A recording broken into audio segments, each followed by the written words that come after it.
bolt had sheared clean through the pauldron joint, and if I didn't fix it in the next 30 seconds, the Queen of the Vralkesh would die on this battlefield. My hands didn't shake. They couldn't. Not when her secondary heart was exposed through the gap in the chitinous plating, pulsing with that bioluminescent rhythm that marked her as royalty. The enemy knew it, too. 3 Kethran snipers had already zeroed in on that telltale glow from the ridge 700 meters out. Human. Her voice was silk over iron. "You have 20 seconds." I didn't answer. Words wasted time. My fingers worked the micro-welder, the tool absurdly small against her massive frame. She stood 3 meters tall, her forearms still firing plasma bursts toward the enemy position while I crouched at her side. The rest of her guard had formed a defensive perimeter, but they were dying. I could hear the wet thud of bodies hitting sand. 15 seconds. The weld wasn't taking, the metal was wrong, the composition off. Human tools for human armor. Her biology rejected the bond at a molecular level. Field Commander Reeves. This time her voice carried an edge. Not fear. Vralkesh didn't do fear, but calculation. She was measuring the seconds until a railgun round punched through that gap. I know. I pulled the emergency sealant from my pack, the stuff we used when nothing else worked. Biological adhesive. It would hold for maybe an hour before her immune system broke it down. 10 seconds. I applied it fast, working it into the gap, pressing the pauldron down with both hands. It needed pressure. It needed heat. Her blood was hot enough to scorch human skin, and I could feel it even through my gloves. "They're firing," she said calmly. The railgun round arrived like thunder. It missed her heart by 6 centimeters, sparked off the pauldron I'd just sealed, and ricocheted into the Kethran position. Someone screamed. Not one of ours. The Queen looked down at me.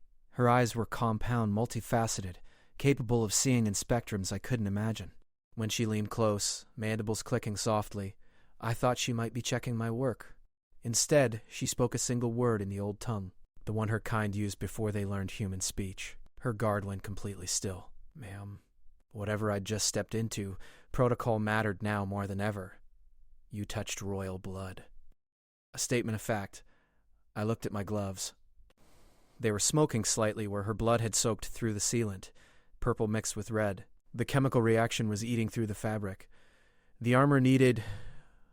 "You touched royal blood," she repeated, "and you live."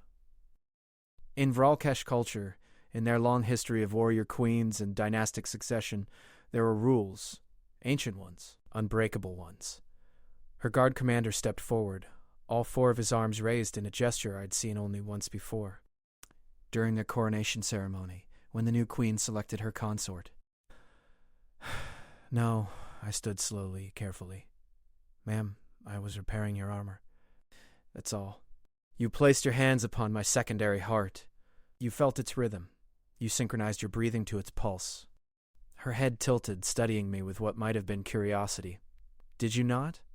The timing had been critical. The sealant needed to be applied between beats. When the tissue contracted, or it wouldn't hold. Basic field medicine. Basic armor repair. Except it wasn't. Not to them. "The Kethran are regrouping," I said instead. "We need to move." Vralkesh laughter. "You would order your queen?" "I would advise my commanding officer that remaining in this position is tactically unsound." Amusement or threat, I couldn't tell. After 6 months embedded with the Vralkesh 3rd Legion, I still couldn't read half their expressions. The Queen raised one of her upper arms. The battlefield went silent. Even the Kethran seemed to be waiting. Field Commander Marcus Reeves of Earth. "You have touched royal blood and lived. By the old law, by the covenant of our ancestors, you have claimed right of proximity." She paused, and I swear the air itself held its breath. "Do you accept what this means?" I had no idea what it meant, but I knew tone. I knew when a superior officer was testing you, when they were offering you a choice that wasn't really a choice at all. "I accept my duty, ma'am." A relaxation I'd never seen before. Then we move. "Commander Thex, new formation. The human stays at my side." The guard shifted immediately, flowing around us like water around stone. I fell into step beside her, my boots leaving prints next to the deep tracks of her taloned feet. "You should know," she said quietly, "meant only for me. What you just agreed to will change everything.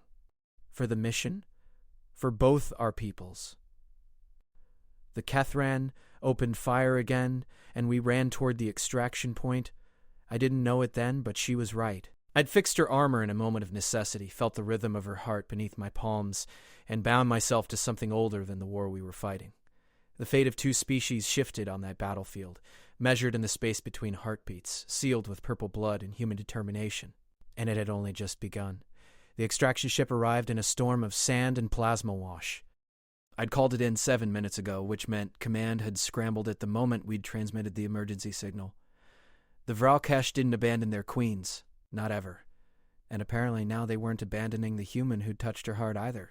Commander Thex physically lifted me into the troop bay, all 4 of his arms locked around my torso like a cage of chitin and muscle, inside. Now, you didn't argue with the Vralkesh guard commander when his queen was bleeding, even if the bleeding had stopped. Even if the temporary seal was holding better than I'd hoped. The queen boarded last, as protocol demanded. She filled the doorway, her silhouette haloed by weapons fire from the Kethran forces we were leaving behind. Then she was inside, the hatch was sealing, and the ship was climbing hard enough to pin me against the bulkhead. The other humans in my unit stared at me. Lieutenant Chen looked like she wanted to ask 1,000 questions. Sergeant Kowalski just shook his head slowly. The universal gesture for "you've really done it now." The queen settled into the reinforced center position, her guard forming a protective circle. She should have been tending her wounds, should have been letting the medics examine the pauldron seal. Instead, she was watching me. Commander Reeves, attend me. Every human in the bay went silent. The Vralkesh had always kept a careful distance from their human allies. Respectful, but distant. Queens didn't summon individual soldiers. They didn't learn our names unless we'd done something extraordinary. I crossed the bay. The ship bucked through anti-aircraft fire, and I grabbed a support strut to stay upright. When I reached her position, I stood at attention. Show me your hands. I stripped off what remained of my gloves. The palms were burned, the skin beneath mottled purple and red where her blood had mixed with mine through the degraded fabric. It didn't hurt yet. Shock did wonderful things for pain management. She took my right hand in one of her lower arms. Her touch was gentle, controlled, nothing like the crushing strength I knew she possessed. She turned my palm upward, studying the chemical burns. This will scar. You will carry the mark of royal blood for the remainder of your life. So it would seem. Her compound eyes caught the ship's overhead lighting, fracturing it into 1,000 points of reflected luminescence. Do you understand what you've done? Truly? I met her gaze as steadily as I could. I repaired a critical failure in your armor plating under combat conditions. You touched my secondary heart. The seat of royal consciousness, the genetic marker that separates queens from warriors. Her mandibles clicked softly. Among my people, only a chosen consort may touch that organ and live. Lieutenant Chen made a choking sound from across the bay. I kept my voice level. Ma'am, I'm a human field engineer, attached to your Legion for technical support. I wasn't attempting to. I know what you were attempting. I know your intentions were pure necessity. She released my hand. But intention does not override biology. The moment your skin contacted my heart, your genetic signature was absorbed into my bloodstream. My body recognizes you now. My guard will recognize this recognition. Commander Thex stepped closer, his stance protective. Not of the Queen, of me. By ancient law, the Queen continued, you have made a claim. Whether you intended to or not is irrelevant to the law, what your people might call a marriage proposal. The ship hit an air pocket. I grabbed the support strut harder, grateful for an excuse to need stability. Ma'am, human Vralkesh bonding isn't possible. We're not genetically compatible. This has to be a misunderstanding. Bonding is not solely genetic. It is chemical, psychological, political. She leaned forward, bringing her massive head level with mine. This close, I could see the intricate patterns in her carapace, smell the copper-sweet scent of her blood.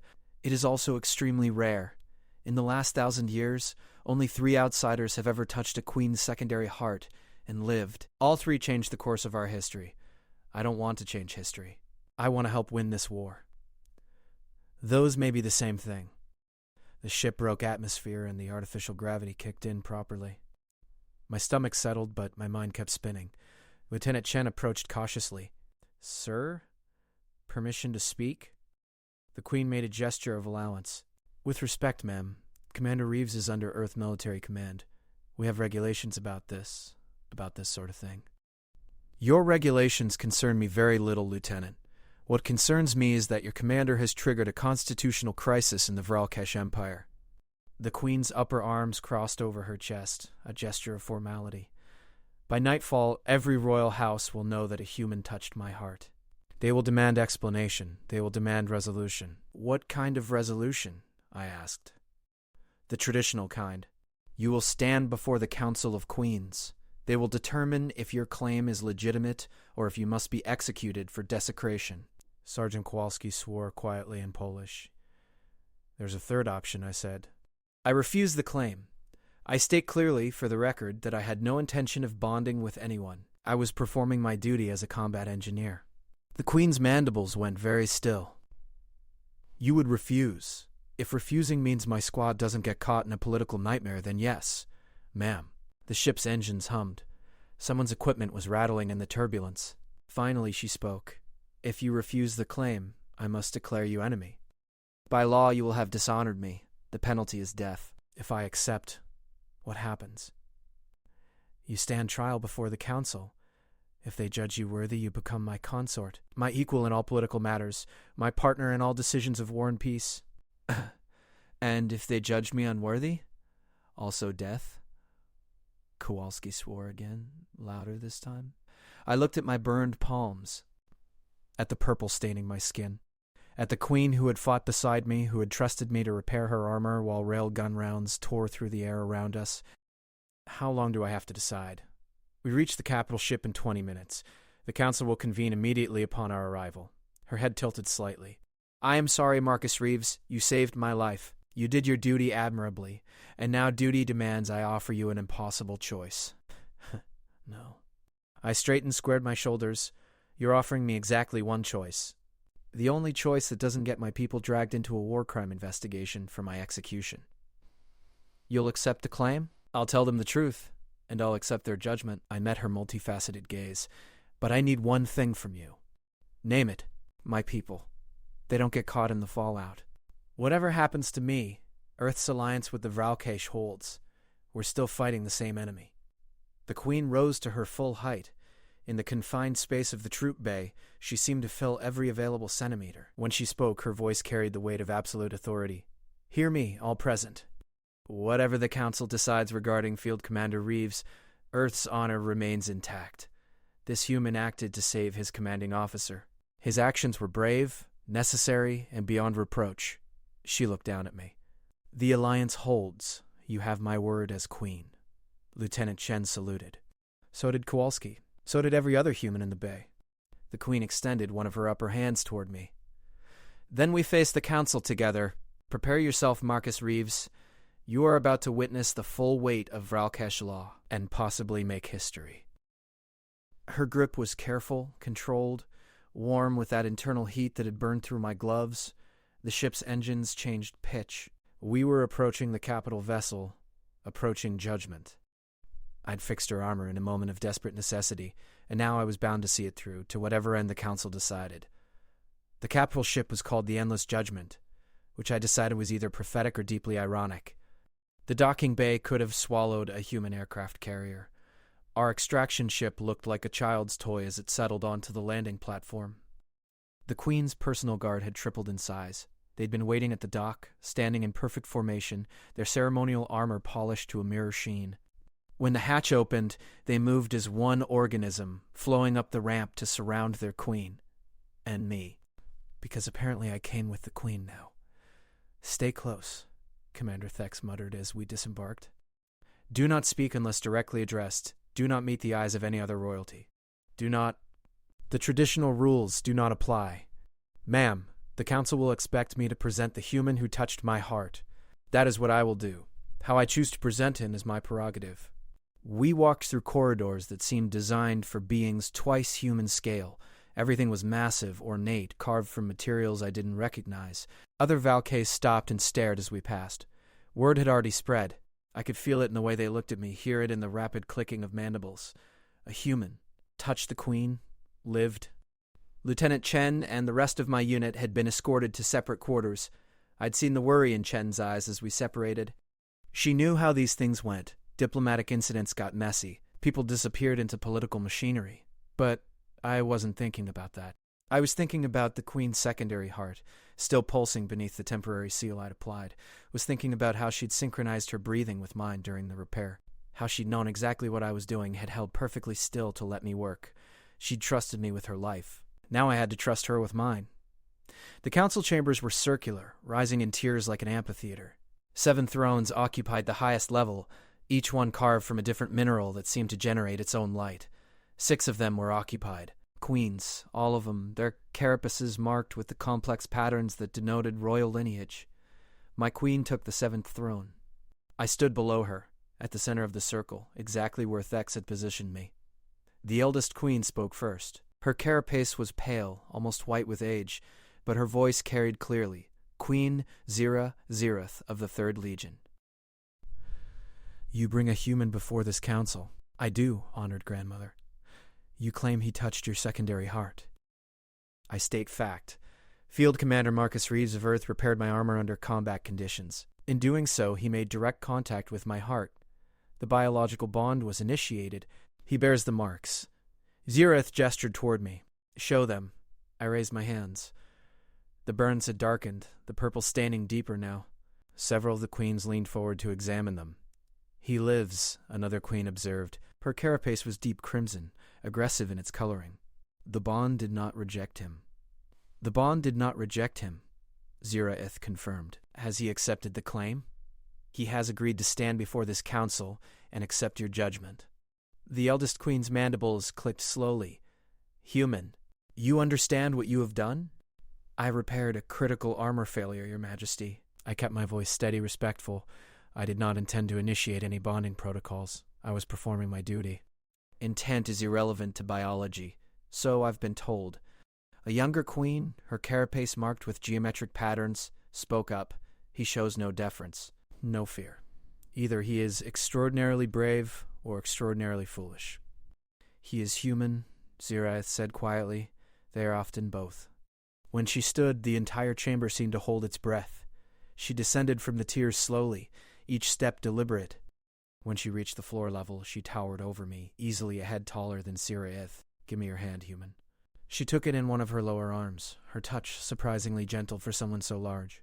She examined the chemical burns, the purple staining, the pattern of scarring that was already beginning to form. This is royal blood, 3rd Legion lineage, unmistakable. She released my hand. The bond has marked you. Your body has absorbed her genetic signature. Within a month, you will begin to exhibit minor physiological changes, enhanced night vision, improved healing, sensitivity to ultraviolet spectrums. I wasn't informed about physiological changes. That is because Ziraith did not expect you to survive this hearing. The eldest queen tilted her head. She expected us to execute you for desecration. Then why accept the claim? I asked. Why not refuse and spare everyone the trouble? Because refusing would have required her to execute you herself. And Ziraith, for all her strength, has developed a weakness. The eldest queen turned to face my queen. You care for this human?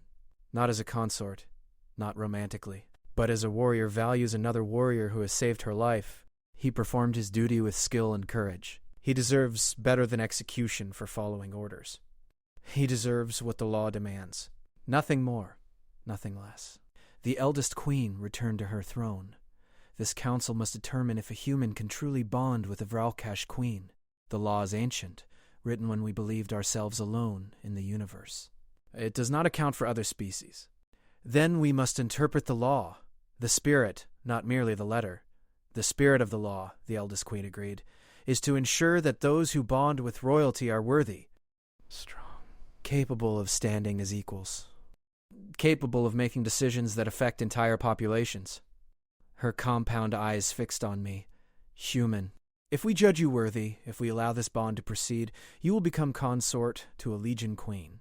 You will advise her in matters of war. You will represent Earth in Vralkesh councils. You will be expected to defend your bond, your queen, and your people's honor in all circumstances. Can you do this? I thought about my unit, about Lieutenant Chen's worried expression, about the war we were fighting, the Kethran forces that wouldn't stop just because I was having a constitutional crisis with my commanding officer. I thought about Zira. standing perfectly still while railgun rounds sparked off her armor, trusting me to seal the gap before the next shot found her heart. "Your Majesty, I'm a combat engineer. I fix things. I solve problems under pressure. I don't know anything about being a consort or representing Earth in alien councils." I paused. "But I know how to learn. I know how to adapt. And I know that Queen Jireth is worth defending." The geometric patterned queen made an approving sound. "He speaks plainly. I appreciate this." "He speaks truthfully," Sherith added. "In 6 months of service, he has never once exaggerated his capabilities or made promises he could not keep." The eldest queen raised one of her upper arms. "This council will vote. Those in favor of accepting the bond and granting Field Commander Marcus Reeves status as consort candidate to Queen Jireth, show your agreement, including Zaraith's, including the eldest queen's." The Crimson Queen's arms remained lowered. "I abstain. This decision will affect relations with Earth for generations. I will not be responsible for that weight." 2 abstentions. 4 approvals. No denials. The eldest queen's mandibles clicked in a pattern I'd learned to recognize as satisfaction. "The bond is accepted. Marcus Reeves, you will undergo the trials of worthiness. You have 7 days to prove you can stand as equal to a queen." "What do these trials involve?" "Combat. Strategy. Endurance. Wisdom." The eldest queen settled back into her throne. "You will be tested in every way that matters to our people. Fail any trial, and the bond is severed. You will be returned to Earth with honor, but without connection to Zira. And if I pass, you change everything." She paused. No pressure, of course. Several of the queens made that water over stones sound. Laughter. They were laughing at me. Zirith descended from her throne. When she reached me, she placed one of her upper hands on my shoulder. The gesture was formal, but I could feel the tension in her grip. "Thank you," she said quietly, meant only for me, for not refusing, for giving us a chance to prove this can work. "I haven't passed the trials yet. You will." Her compound eyes caught the light from the chamber's glowing minerals. "You fixed my armor while railgun rounds were tearing through the air. You synchronized your breathing with my heart's rhythm without training, without preparation. You did in seconds what takes our engineers hours." Her mandibles clicked softly. "If you can do that, you can do anything." Commander Thex approached, all 4 arms raised in formal salute. "I am assigned as your primary instructor. We begin training immediately." "How immediately?" Now, I looked back at Ziraith. She nodded once, a gesture of permission and encouragement. "Then let's begin," I said. "I've got 7 days to prove a human can stand beside a queen." The training facility was built into the ship's lowest levels, where the artificial gravity could be adjusted to crushing weights. Thex led me through corridors that descended deeper and deeper past maintenance sections and engine rooms until we reached a massive chamber that looked like it had been carved from raw metal. "The trials are designed for Vralke's physiology," Thex explained as we entered. "You will be at a severe disadvantage." Story of my life. "Queen Jireth said you had humor. I did not believe her until now." The chamber was empty except for weapon racks along the walls and what looked like training equipment scaled for beings 3 times my size. Everything was massive, heavy, designed for creatures with 4 arms and natural armor plating. "The first trial is combat," Thex continued. "You will face 3 opponents in succession. You may use any weapon you can carry. The trial ends when you are incapacitated or when all 3 opponents yield." "Do I get to know who the opponents are?" "Adaptability under unknown conditions." I walked to the weapon racks. Human firearms would be useless here. I knew that immediately. The Vralkesh fought differently, their biology allowing for attacks and defenses I couldn't replicate. But I'd spent 6 months watching them train, observing their techniques. I selected a blade designed for their lower arms. It was too heavy for me to wield properly, but the balance was better than the larger weapons. Then I grabbed a shield, one of the smaller training models. "You choose poorly," Thex observed. "That blade requires 4-arm technique. Then I'll use it wrong and hope that confuses them." "Definitely amusement. Perhaps Zirith was right about you. We begin in 1 hour. Use the time to prepare." He left me alone in the training chamber. I spent the hour doing what I always did before a difficult mission. I thought through the problem systematically. I couldn't match Vralke's strength, couldn't match their speed or their natural armor. But I could think like a human, fight like a human, use techniques they wouldn't expect. When Thex returned, he brought an audience. A dozen Vralkesh warriors lined the chamber's upper observation deck. Apparently, word had spread that the human consort candidate was about to embarrass himself. First opponent, Thex announced. A young warrior entered from the opposite side of the chamber. She was smaller than most Vralkesh I'd seen, probably fresh from training herself, but she still had 4 arms, still had that chitness armor, still had every natural advantage. She charged immediately, all 4 arms swinging weapons I couldn't name. I didn't try to block. So I dropped, rolled under her attack, came up behind her and slammed my shield into the back of her knee joint, the spot where chitin met softer tissue. She stumbled. I didn't give her time to recover. Pressed the advantage, kept moving, stayed inside her reach where her larger weapons were awkward. The blade I'd chosen was too heavy for sustained use, so I used it in short bursts, striking and retreating before she could counter. She adapted quickly, started using her lower arms to grapple while her upper arms attacked. I took a hit to my shoulder that would definitely bruise, but I managed to hook her ankle with my blade and pull. She went down hard. I put the blade to her throat. "Yield?" She looked up at me with those compound eyes, mandibles clicking rapidly. Then she tapped the floor twice. Yield. The observation deck was silent. No one had expected that. Second opponent, Thex called.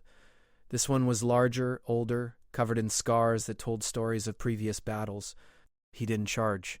He circled, studying me, looking for weaknesses. I let him circle. Kept my breathing steady, my stance balanced. When he finally attacked, it was with precision, not fury. Each strike calculated to test my defense. I couldn't match his technique, but I could change the rules. I threw my shield at his face, a move no Vralkesh would ever use because they had 4 hands to hold weapons with. While he deflected it, I closed distance, got inside his guard, and struck at the joints in his carapace. The weak points I'd learned from repairing Xerath's armor. He was good. Better than the first opponent.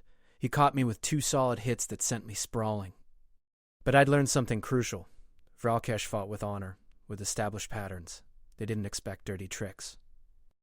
So I used dirt, literally. Kicked sand from the training floor into his lower eyes, struck low when he raised his upper arms to clear his vision. Hit the same joint 3 times until his leg gave out and he fell. My blade at his throat. Yield? He studied me for a long moment, then tapped the floor. Yield. The observation deck was murmuring now. Clicking mandibles, shifting postures. The human was winning. Against expectation. Against probability. Third opponent, Thex announced. Commander Thex himself entered the arena. Of course. The final test was always against your instructor. I should have seen that coming. He was massive, even for a Vralkesh. His carapace bore the marks of decades of combat. His upper arms carried blades that looked like they'd been forged from starship hull plating. "You fight well," he said as he approached. "For a human. But I will not yield easily." "I wouldn't expect you to, Commander." He attacked like a force of nature. Fast, brutal, overwhelming. I lasted maybe 30 seconds before he had me on my back, all 4 of his blades at my throat. "Do you yield?" I looked up at him, at the observation deck, at the truth of the situation. "No." "Explain. The trial isn't about winning. It's about worthiness. About proving I can stand as equal to a queen." I met his eyes despite the protocol against it. An equal doesn't give up just because they're outmatched.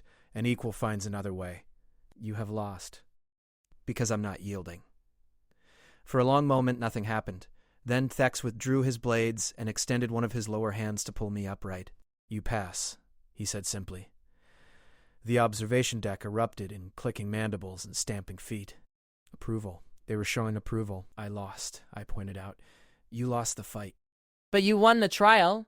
"You showed courage, adaptability, refusal to surrender when honor demanded you continue." Thex's mandibles clicked, and what I'd learned was the equivalent of a smile. "The first trial tests not victory, but character. You have proven yours." I looked at my hands. The blade had scraped more skin from my already damaged palms. Purple and red mixing again, the chemical burn deepening. How many more trials? 6. Each one harder than the last. Wonderful. Indeed. Thex gestured toward the chamber exit. "Rest now. Tomorrow we test your strategic thinking. And consort candidate?" "Yes, Commander." "Do not expect the next trial to be as straightforward as combat. The queens wish to test your mind, not merely your body. I limped toward the exit, every muscle screaming, looking forward to it. Behind me, I heard him make that water over stones sound. Laughter. The Vralkesh were laughing at the human who thought he could stand beside a queen. Maybe they were right to laugh. But I'd passed the first trial, and I had 6 days left to prove them wrong. In my quarters that night, I found a message from Zirith on my personal datapad. Just 3 words. Well done, Marcus. I fell asleep holding those words, like a promise that this might actually work. The second trial began before dawn, if such a thing existed on a ship traveling through deep space. Thex woke me by activating every light in my quarters simultaneously. Strategic thinking trial, he announced. You have 10 minutes to prepare. I rolled out of bed, every muscle protesting from yesterday's combat. What kind of strategic thinking? The kind that determines if you can advise a queen in matters of war. The trial chamber was different this time. Instead of weapons and training equipment, it held a massive holographic display showing a star system I didn't recognize. 3 planets, 2 asteroid belts, multiple Kethran installations marked in hostile red. 6 Vralkesh waited around the display. Not warriors, I realized, strategists. Their carapaces marked with the geometric patterns that denoted analytical specialists. And Uriath. Standing at the head of the table like this was her war room, because it was. Field Commander Reeves. She gestured to a position at her right hand. You will assist in planning an assault on this Kethran stronghold. The Council has selected this scenario because it represents our current operational challenges. Studied the tactical situation. The Kethran had fortified the second planet heavily, using the asteroid belts as natural defensive barriers. Standard approach vectors would be suicide. This is the Kethran position that's been holding up the 3rd Legion advance for 3 months, I said quietly. Correct. Every strategy we've attempted has failed. The Council wishes to see if human tactical thinking can offer new solutions. No pressure. Just solve the military problem that had stumped the Vralkesh's best strategist for a quarter of a year, while being tested for worthiness to bond with their queen. I took a breath. Focused on the problem itself, not the stakes. You've been approaching from the outer system, I observed. Conventional assault vectors through the asteroid belt. The only viable approach. The inner system is monitored too heavily. What if we don't approach at all? Silence around the table. Explain, Zirith said. I manipulated the hologram highlighting the asteroid belt. The Kethran are using these rocks as defensive barriers, but they're also mining them for resources. See these mining stations? I tagged several installations. They're shipping processed materials to the planet's surface every 6 hours. Regular schedule. Predictable. You suggest infiltrating via mining shipments? I suggest we become mining shipments. Human stealth technology allows for ships small enough to hide in cargo containers. We infiltrate teams onto their own supply runs, emerge once the ships are past the defensive perimeter. The strategists exchanged looks. Clicking mandibles, rapid discussion in the old tongue. It's deceptive, one of them finally said. Vralkesh do not use deception in warfare. And I'm not suggesting you compromise your honor. I'm suggesting you let us do what we do best, while you do what you do best. Which is... humans infiltrate, sabotage their ground-based defensive systems from inside their perimeter. Once those systems are down, the Vralkesh do what they do best. Direct assault. Overwhelming force. The way you've been trying to fight this whole time, except now you'll actually have a chance because their defenses will be crippled. X-Ray studied the hologram. Her upper arms crossed over her chest. The gesture I'd learned meant she was thinking deeply. The risk to the human infiltration teams would be extreme. It's kind of our specialty. You would need Vralkesh support for extraction once the assault begins. This only works as a combined operation. Your strength and our stealth. She looked at me directly. You're suggesting we trust human forces to execute the most critical phase of the operation. I'm suggesting we trust each other, the way you trusted me to repair your armor, the way I'm trusting you to judge me fairly in these trials. One of the strategists made a decisive clicking sound. The approach has merit. Unconventional, but sound. If the infiltration succeeds, we could take this position within a week. Another strategist nodded agreement. The human thinks laterally, combines our strengths rather than trying to copy our methods. Zirith turned to the strategist with crimson markings on his carapace. General Kix. Your assessment? The general studied me with those compound eyes. The plan is solid. I hate that it comes from a human, but it's solid. We should have thought of this months ago. We think in terms of honor and direct confrontation. They think in terms of victory and creative solutions. He gestured at me with one of his lower arms. This is why the bonding laws exist. To bring outside perspectives into our leadership. To prevent exactly the kind of tactical stagnation we've experienced here. The other strategists were nodding now. Mandibles clicking in patterns I was beginning to recognize as agreement. Zirith straightened to her full height. Field Commander Reeves, you have passed the second trial. Your strategic thinking demonstrates the value of human Vralkesh cooperation at the highest levels. Do not thank me yet. We have 5 trials remaining, and I am told the third trial will be your most difficult. What's the third trial? You will be asked to survive in conditions that would kill most humans. She paused. Commander Thex has designed this trial personally. He is not known for his mercy. Thex stepped forward from where he'd been observing at the edge of the room. The trial begins in 1 hour. Use the time to rest. You will need every resource you possess. I returned to my quarters, mind racing. Combat, I could handle. Strategy was my job. But endurance? Against Vralkesh standards, they lived in higher gravity, breathed different atmospheric compositions, tolerated temperature extremes that would kill humans in minutes. This was where my biology would fail me, where being human became a liability instead of an asset. I thought about giving up, about going to Zirith and explaining that I couldn't do this, that the trials were designed for her people and I was only human. Then I looked at my scarred palms, at the purple staining that had deepened overnight, at the mark of royal blood that would stay with me for life whether I passed these trials or not. I'd touched her heart, felt its rhythm, synchronized my breathing without thinking about it because that's what the moment demanded. If I could do that, I could survive whatever Thex had planned. I hoped. The endurance chamber was hell. Literally. Thex had configured it to match the environmental conditions of a volcanic moon the Vralkesh used for warrior training. Temperature 65 degrees Celsius, atmospheric pressure 1.8 standard, gravity 1.6 G. I lasted 40 minutes before I started hallucinating. Lasted an hour before my body began shutting down. Lasted 90 minutes before Thex pulled me out and declared the trial complete. No Vralkesh has ever lasted less than 4 hours in those conditions, he said as the medical team worked on me. But no human has ever lasted 90 minutes. Did I pass? My voice was hoarse, damaged from breathing superheated air. You endured until your biology could no longer support consciousness. You did not quit. You did not ask to leave. His mandibles clicked softly. Yes, Marcus Reeves. You passed. Barely, but you passed.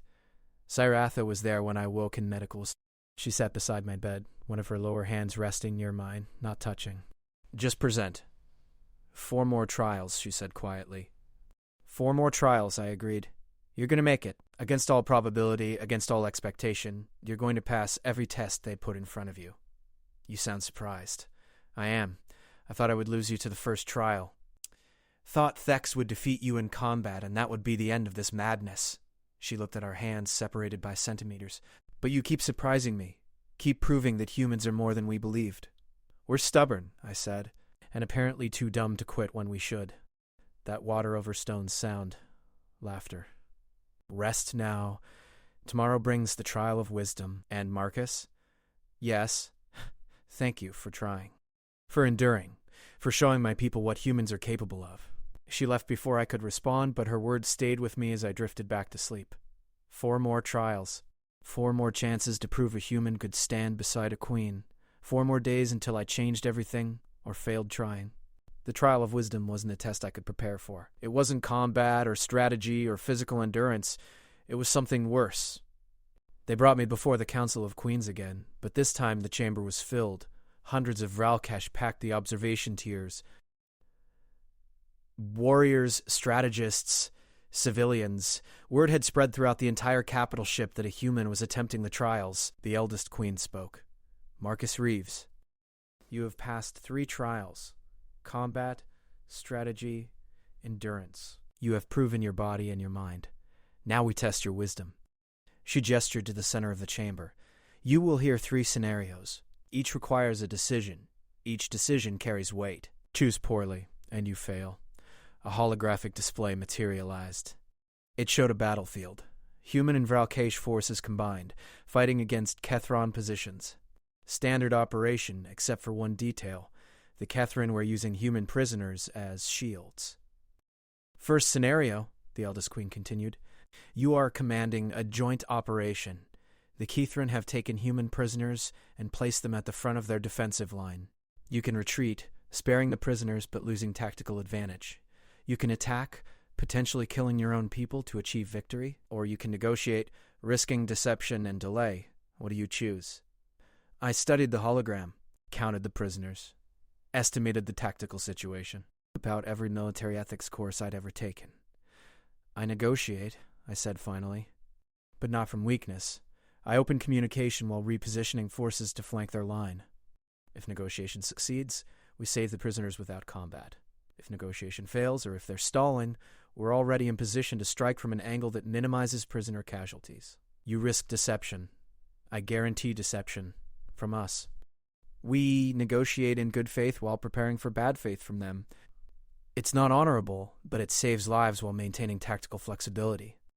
The Crimson Queen leaned forward. You admit dishonor, but justify it through pragmatism. I admit that war doesn't care about honor. It cares about who survives. I choose to make sure my people and the Vralkesh survive. If that makes me dishonorable, so be it. Murmuring from the observation tiers. Clicking mandibles.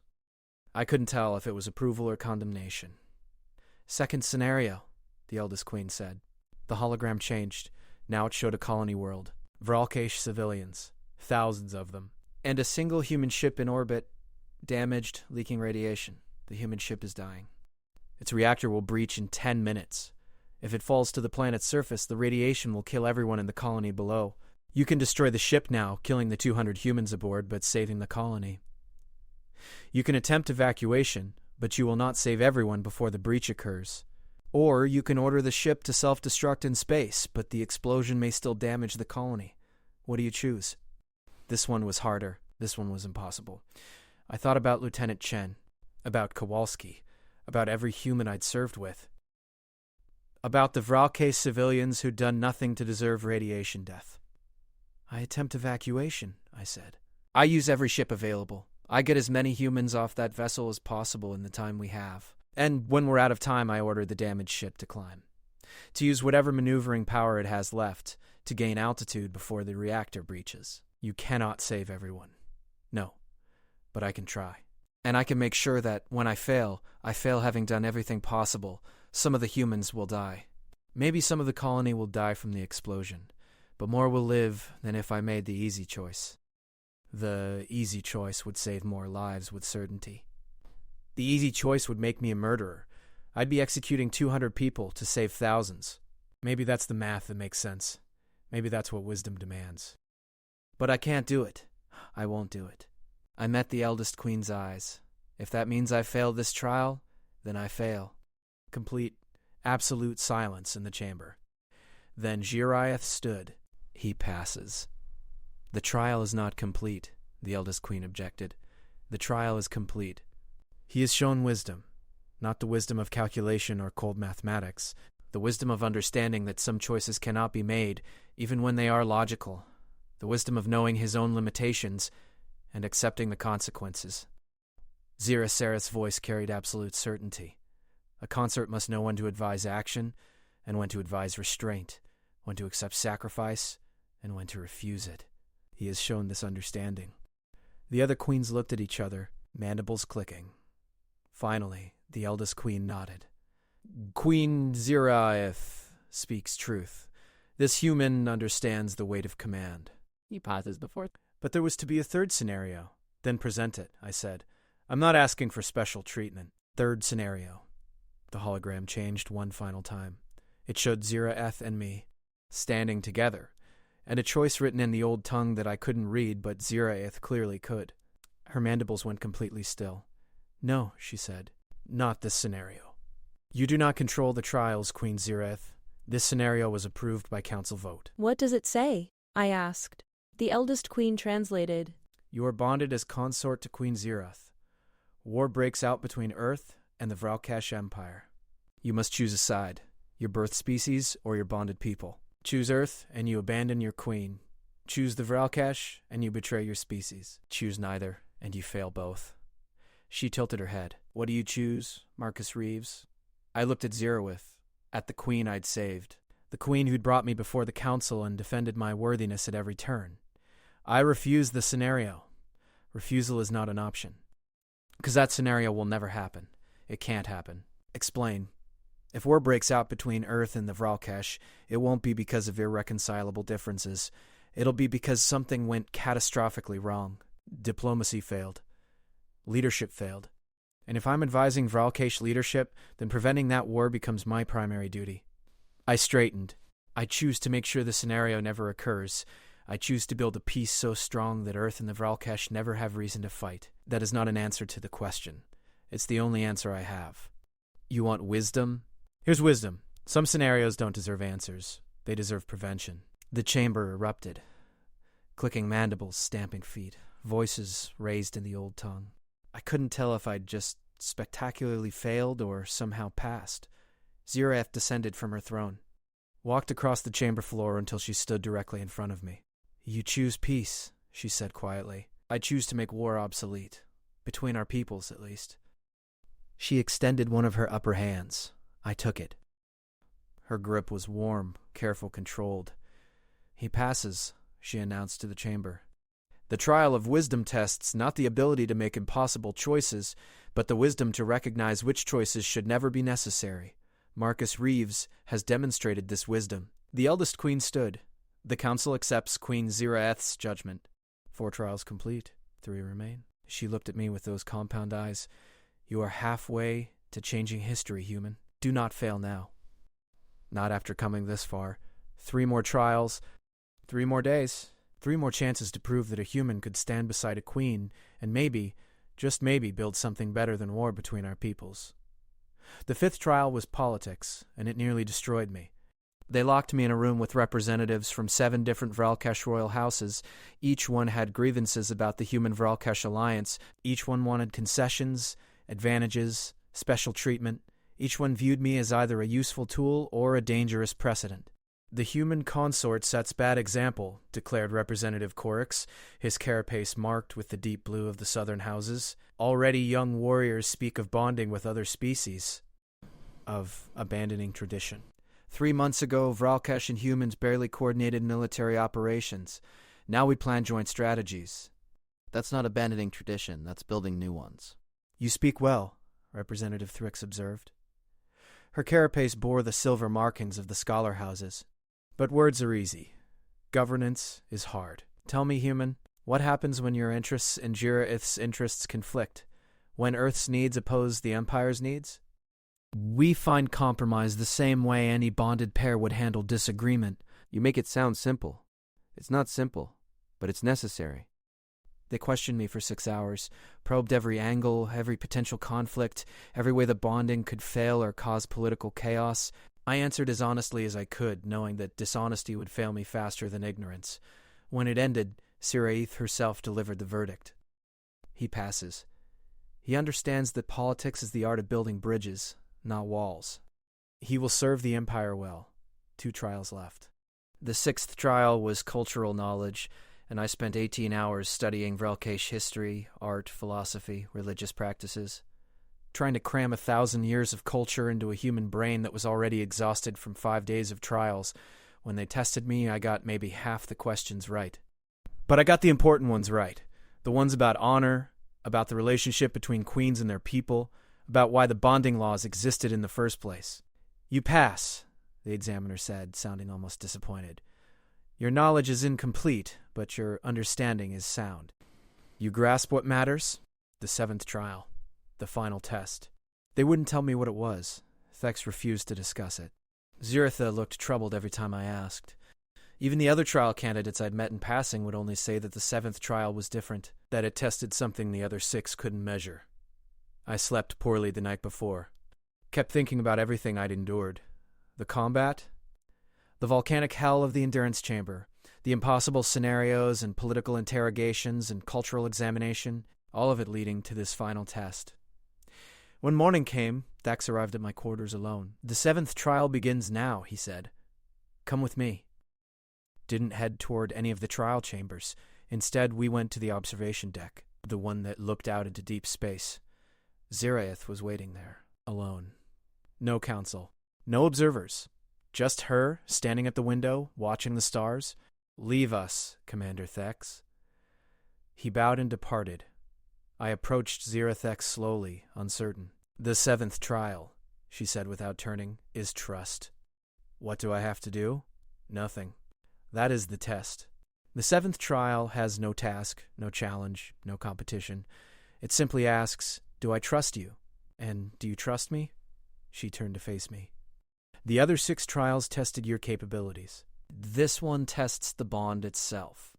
And I don't understand. For 6 days, you've proven yourself worthy by every measure our society has created. You can fight, think, endure, judge, negotiate, and learn. You have earned the respect of the Council and my people. She took a step closer. But do I trust you with my life? With my people's future? With the alliance between our species? Do you? I trusted you with my heart on a battlefield while railgun rounds tore through the air. I trusted you to repair my armor when my guard could have done it. I trusted you to stand before the Council when I could have executed you quietly and spared us both this trial. Her mandibles clicked softly. I trust you, Marcus Reeves. The question is, do you trust me? About every moment she'd defended me, supported me, pushed me to succeed. About the way she'd stood before the Council and declared me worthy, even when I wasn't sure myself. I trust you, I said, with my life, with Earth's future, with whatever comes next. Then you pass. The 7th trial is complete. We just talk about trust? Trust cannot be tested with combat or strategy. It cannot be endured or negotiated or learned from books. It simply exists, or it doesn't. She extended all 4 of her arms in a gesture I'd never seen before. The trials are finished. The Council will convene one final time to deliver their verdict. The eldest queen spoke for all of them, Marcus Reeves. You have completed the 7 trials. You have proven yourself worthy to bond with Queen Ziraeth. The Council grants its approval. You are hereby recognized as consort candidate to the 3rd Legion. Should Queen Ziraeth accept you, you will stand as her equal in all matters of governance and war. Ziraeth stepped forward. I accept him. Before the Council and before our people, I accept Marcus Reeves as my bonded consort. The chamber erupted in that stamping feet, clicking mandible sound. Approval. Celebration. The human had passed. The impossible had happened. I looked at my scarred palms, at the purple staining that would mark me forever, at Ziraeth standing beside me, tall and proud and trusting. I'd fixed her armor in a moment of desperate necessity, and somehow, impossibly, it had led to this. To changing the fate of 2 species, to building something new between human and Vralkish, to proving that understanding could bridge even the widest gap. The eldest queen approached. You will face challenges, consort. Many will doubt this bonding, many will test its strength, but you've shown us something important, that humans and Vralkash are stronger together than apart. Do not forget this. I won't, I promised. We won't. Sirius's hand found mine. The gesture was small, almost casual, but it meant everything. We have work to do, she said quietly. A war to win. An alliance to strengthen, a future to build. Then let's get started. We left the council chamber together. Consort and queen. Human and Vralkash. 2 people who'd found trust in the space between heartbeats. Outside the chamber, Commander Thex waited with my unit. Lieutenant Chen was grinning. Kowalski looked dumbfounded. The Vralkash guard stood at attention, all 4 arms raised in salute. Congratulations, consort, Thex said formally. Then his mandibles clicked with amusement. Though I still think you got lucky in the first trial. Probably, I agreed. But I'll take lucky over skilled if it gets the job done. Laughter. Her people joined in. So did mine. For a moment, standing there with Vralkash and humans together, I could see what we might build. A future where our species didn't just fight side by side, but lived side by side, trusted each other, became something greater than either could be alone. All because I'd fixed her armor on a battlefield and refused to let impossibility stop me from trying. The war with the Kethran would continue. The challenges would keep coming, but we'd face them together now, human and Vralkash, equals, and that changed everything.